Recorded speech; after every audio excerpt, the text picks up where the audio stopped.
A lot has happened in our country for the longest. For the longest. I grew up here when somebody from northeastern province is applying for a passport. It will be subjected to such a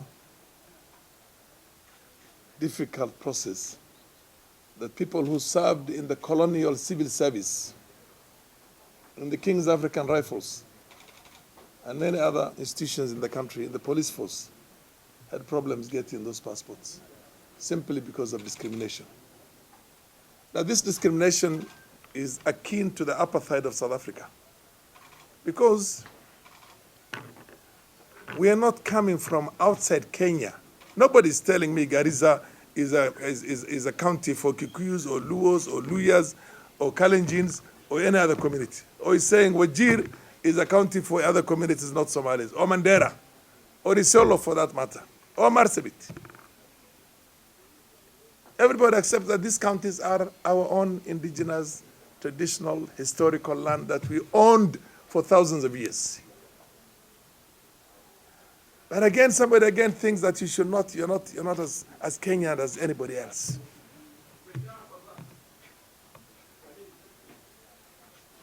It's precisely because of the fear of that kind of a discrimination. The Bukusus are also marginalized. Come here. The Bukusus are also about the community. Now we are telling them, we're telling, look, my friend Kalonzo Musyoka, he himself is the one who told me the original name of Mwingi, where he comes from, was Kwafara. That town was started by a Somali trader called Farah, not less than 78 years before the British landed in our country here. All the major urban centers of Kenya were started by Somalis. And ask the community, ask your elders, ask your grandfathers if they're around. Whether it is Kericho, or it is what they call Marigat, or it is Bungoma, Olukaizia, or it is Naivasha, or it is Maragua, Nyeri. We used to call in our culture Mega is Muiga. Long before the colonialists came, our people would bring animals to Muiga and go back with grains. And just because there's a community called Somali who have got a nation on the other side, and these boundaries were determined by the colonialists for their own benefit, and hived a portion of the Somali nation as part of this Kenya, which they were, by the way, for the longest, even before the colonialists came. They were never called Kenya, but we still traded together and lived together as Africans the way we were those days. The Kikuyu nation, the Somali nation, the Meri nation, the Kalenjin nation, all those nations were there. At the time of independence, to distract the attention of Kenyans from the injustices of the land distribution that was happening in here,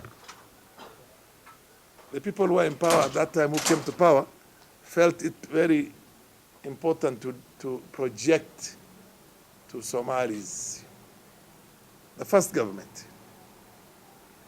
Now, anybody who has an issue will say, now we're telling them, we are just as much part of the Kenyan society and nation as everybody else is. And we have as much rights. And the same way that the Kikuyu nation cannot be threatened, or the Kalenjin nation cannot be threatened, or the Luo nation cannot be threatened, nobody is going to threaten us. I'll tell you that for sure. You can have it for free. If anybody wants to destroy Kenya, good luck. Bring it on. We will see where you go with it. You get my point? Because for the longest, this discrimination has persisted to the extent whereby somebody thinks that we are subhuman. It's a political process. Warrior, Wasomali. Who started Nairobi as a center, by the way? Who were the first traders who established Nairobi as a business center before even the railways came in? Go back to the history. Go and read Out of Africa. And what was the lady called? Karen Blixen and all those people. We were here. We were here in Kenya when some other Kenyans were in other parts of the country migrating from back and forth, other parts of the continent. So the position we are telling right now is that, look, For God's sake, let's protect our country together. Let's not try and victimize any section of our community. For the longest, I have been myself a witness to a situation in which when a Luo comes with a bachelor's degree from Eastern Europe, he will be relegated to a diploma.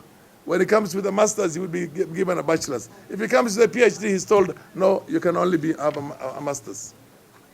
Or people who graduated from other, because of that discrimination. The nation has seen a lot of discrimination of different sections of the society. Look at the development country we have had in this country for the longest. And look at the discrimination in the provision of infrastructure in the country. For God's sake. Watu wamekuwa werevu, kila mtu amekuwa werevu. Let the bygones be bygones, but let us focus on a nation that is ours, that we can choose who to support. I did not support William Ruto in the last elections. Raila Odinga had 23,000 votes in my constituency. William Ruto had 508 votes in my constituency. Less than 1,000 votes in my constituency. I have a choice. If I want to support him in the 2027, I use the same independence and the same right that I used last time to choose whoever I want. I've been in the opposition myself for the longest. I was not in Kanu. I was in Fort Kenya with Jaramogi.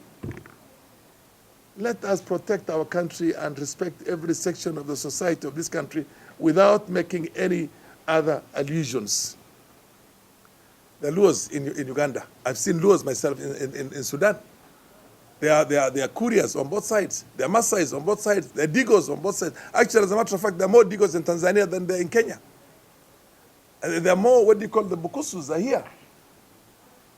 The majority of them are in Uganda. The Tesos. The Tesos have got as the second biggest tribe in Uganda.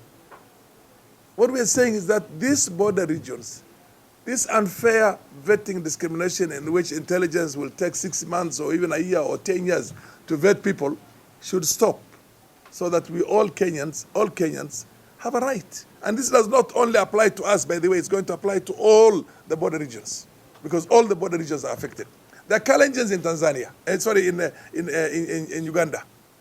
The Kalenjins, the runners in Uganda, you will see the chariots and all those, the Sebei. Why pick on the Somalis?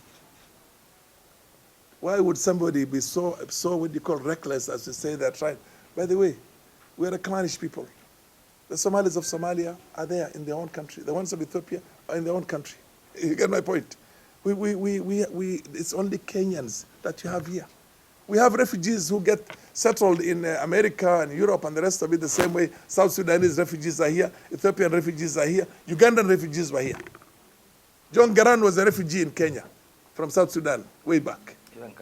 Even Kagame was a refugee. Museveni was hiding in this place when he was fighting in the RMI. I mean, basically, we'll find time to come in here. Those Somalis who are refugees either settled in Europe or America or wherever it is, and the rest of them are still refugees. They live in camps. So when you target us, one, by trying to have what you call digital genocide by our old president Uhuru Kenyatta, when a constituency with almost 200,000 votes, he says reduce it to only 50, and the courts have found what he has done. That was bad, and in bad taste. If it happened to us before and Wagala was done to us, massacre of Wagala was done to us. 5,000 Kenyans were killed and massacred in there. Because somebody felt they were not as much Kenyan as the rest of the Kenyans. Or as human as the rest of Kenyans. And Wajir, and Malkamari, and Bolakartas in Garissa, and all the things that were done to us, including shooting into a mosque in Isiolo. And Jomo Kenyatta's, what do you call government? This time around, Tumerevuka, pick on us. We are awake. Let's see what you get out of it. You get my point? We're not begging anybody. This is our rights. The same way you cannot threaten a Kikuyu or a Kalenjin or a Luo or a Luya, don't try to threaten a Somali. By the way, we don't take kindly to that. And right now, we are somebody like me, I'm an objective person. I have had a checkered career, political career of always being objective. I was never in the ruling government. I was not with Uhuru. I was not with Kibaki when he became a president. That old man literally wanted me to be in his government and even to be in the cabinet. But I said no.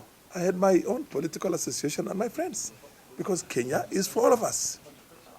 I'm one of the founder members of what is called COTEPA. COTEPA is a coffee and tea parliamentary association which was created in 1993 with the late, with Kiraitu Murungi, with Paul Mwite, with a number of our good old friends.